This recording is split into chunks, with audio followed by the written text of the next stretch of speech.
गाँ भागवत पुस्तिका लोकार्पित। कटक पांकाबजार स्थित जनता रंगमंच ठारे नाट्यकार अभय कुमार दास को रचित गाँ भागवत वरेण्य अतिथि मानक द्वारा लोकार्पित हो जाइछि। अधुना गाँ हजि हजि जाउथिबा बेले गाँर लोककथा लोक संस्कृति संपर्क में एबेका पीढ़ी को चेताई देवाकू श्री दास एही पुस्तिकारे उद्यम करिसेंति। लेखक सहयोग समिति सभापति डाक्टर रविरंजन साहू सभापतित्व में एही लोकार्पण उत्सव को उद्घाटन करथिले विशिष्ट शास्त्रीय संगीतज्ञ तथा कटक कला विकास केन्द्रर कार्यकारी सभापति श्री ए महेश्वर राव। मुख्य अतिथि भावे विशिष्ट साहित्यिक और समालोचक डॉक्टर बाबाजी चरण पट्टनायक जोग देइथिबा बेले मुख्य वक्ता और पुस्तक समीक्षक भावे कवि तथा ओडिशा सरकार प्राक्तन स्वतंत्र शासन सचिव श्री धनंजय स्वाई सम्मानित वक्ता भावे कवि तथा ओडिशा सरकार जल संपद विभाग निर्देशक एवं स्वतंत्र शासन सचिव श्री अशोक कुमार बेहेरा एवं रचयिता श्री अभय दास जोग देइथिले। अतिथि परिचय और स्वागत भाषण प्रदान करथिले आकाशवाणी गीतिकार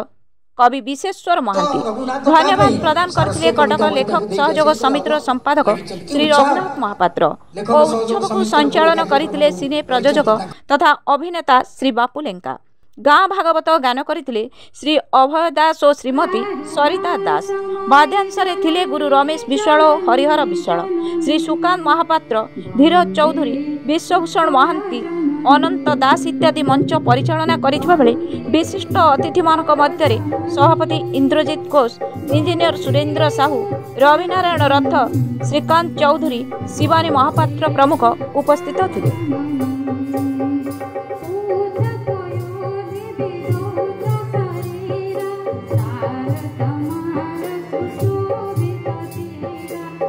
सब तार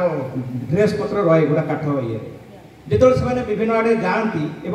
आसती सकाल सकाल हेस दी तीन आम दाण्डे पोरा हुए से खरार सुखाती। मुझे छोट थी मुझे कौन करेना से गुड़ा जो बाहर करती मुझे कौन करेना मुहरे बुड़े बुला भाया आरंभ कर दिए। प्रकृति से बहुत झाड़ गंध थाए किंतु से गंधटा मत गंध नाला मत कला जगतर चांद भाया मत लगुला। मुझे तो से मोर कलाटा शिखी आम से देखू और बारीपटे से करू पिला नहीं तेणु तेणु मुझे गोटे छोटिया गाँव रही बिलर भिलेज माने बिलर स्कूल रही कॉलेज माने भिलेज रू कॉलेज पर्यंत माटी माड़ी और बारी पछरू रंगमंच पर्यंत आसपाची जोटा कि आप सम्मुखें दंडा रंगमंच अति पवित्र जगह छेड़ा होकर आपते कहबार सुजोग पाई। यही कविताटी प्रकृति लेखक पड़ा बोली नाटक सेमती लेखक पड़ा बोली जड़े आम गाँव जड़े शांतनु षडंग बेले नाटक लिखुले करुले आम से नाटक करूँ से न लिखिले मुझे चाकरी करी पैसा होता मुझे लिखिली और कली और मुझे कूअर माटी कूअर नाटक लिखी जोटा कि उद्घाटन करते जयराम सामल और लिबनस केंडो थी आईएएस आम ट्रांसपोर्ट कमिशनर नहीं आरटीओ गुरुचरण त्रिपाठी थे नहीं आउ सब किए हिरो आम नहीं आमर प्रथम हिरोइन मोर थे विजय लक्ष्मी नायक से आसी यही बाबू थे पुलिस कप आम गाँव में प्रथम थर पर कटक निर्देशक और झील पिला दुई जन जाकि नाटक करवाटा मोर प्रथम था मो बहले कुअर माटी कालक्रमे मुझे कुअर माटी को 1998 मसीह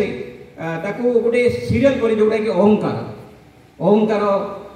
बापू जानी चली मुझे तृप्ति विश्वाल को लेकर कली जोटा कि मु अहंकार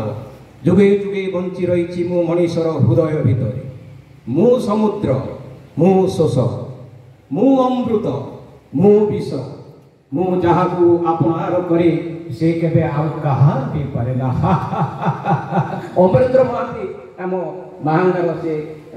करते से गीतटा कि गोटे गीतटा को आम एक करूँ अहंकार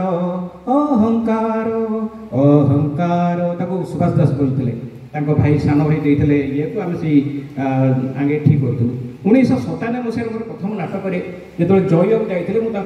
गोटे गोटा हास्य रसात्मक लेखाटी देती जोटा कि 18 मसीह जहाँ को जी रसिला से रेकर्ड होता जेरु सार्थक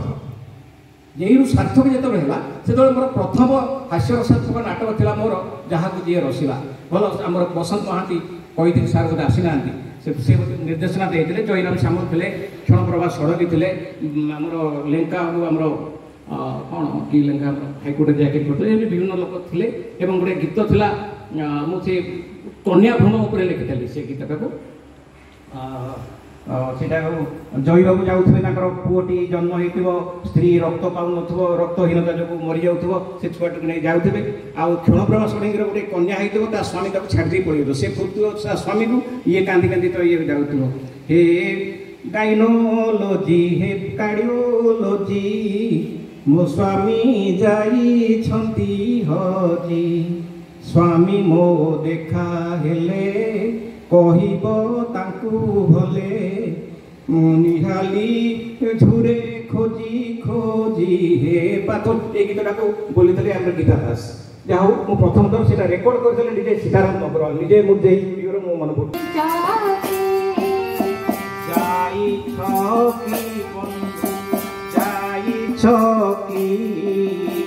पहाड़ तलकू जाई छकी पहाड़ साथी रे कोला बौदर कोला कोड़ी हेबा देखी छकी बोला कोड़ी हेबा देखी छकी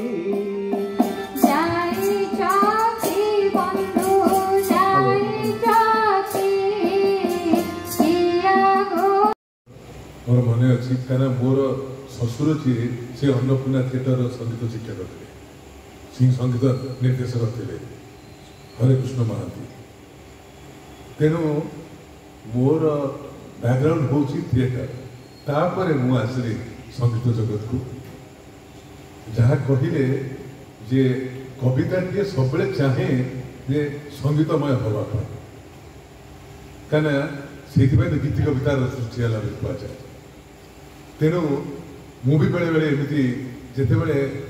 किसी गोटे कविता जमती मायाधर मानसिंह यही सहकार तले गीत ताकू मु कंपोज करी सेमतिका बस बस जो मनुष्यर मन अवसाद भर्ती हो जाए डिप्रेसन में पड़े जाए से से किसी गोटे आइदर मु म्यूजिक कंपोज करे बा किसी लेखे समस्ते सेया करती मु भी सेमती कहता कि गीत लिखी थी जिते मुझे गाइली एवं पिला शिखेली जीवन चलापथ जिते चौदिके निराशार माँ छाई जाए से गोटे अक्षर माँ मन पड़ जाए एमती गीत लिखिकी जो मुझे गाँची मुझे जाने जे भावर अभिव्यक्ति हूँ कविता अभय बाबू सागर मोर परिचय हूँ मुझे दिल्ली ट्रांसफर हो आसली 2013 मसीह गोटे काम पड़ा से जानी अरे आरटीओ ऑफिसर एमती हृदय अच्छा जे कि कला भितर बुड़ीकी अच्छा दैट टू वैष्णव पाणी माने बड़ प्रशंसक और प्रचारक जहाँ भी किसी हो पथपंथ नाटक हो सबुथ सक्रिय भूमिका रही नाटकर शैली लेखार शैली कवितार शैली निश्चित भाव में निरा एवं 54 पद विशिष्ट जहाँ धनंजय सार कहते 54 पद विशिष्ट सरिता भौणी अभय बाबू जो वैष्णव पाणीर जो कृति एवं कीर्ति संपर्क जो समय दुर्दिन थिला से संपर्क से छिड़ा हो गोटे 3 मिनिटिया नाटक परिवेशन करेंगे जो नाटक एत मन छुआ ताको जो मैंने उपभोग कर से जानी तेणु सेबेठू मु संस्पर्श से आसला जड़े बड़ प्रशंसक परवर्ती अवस्था आज जो गाँ भागवत ये उन्मोचन है सुललित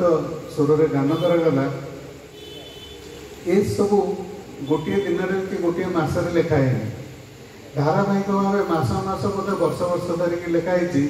ये जितेबाला उत्कल माटीर कौन भल पर्व आसला चाषबास समय आसला जितेबाला आंब बौड़ धरला आंब कषि है। कटकरू रजत कुमार महांती का रिपोर्ट सत्य समाचार।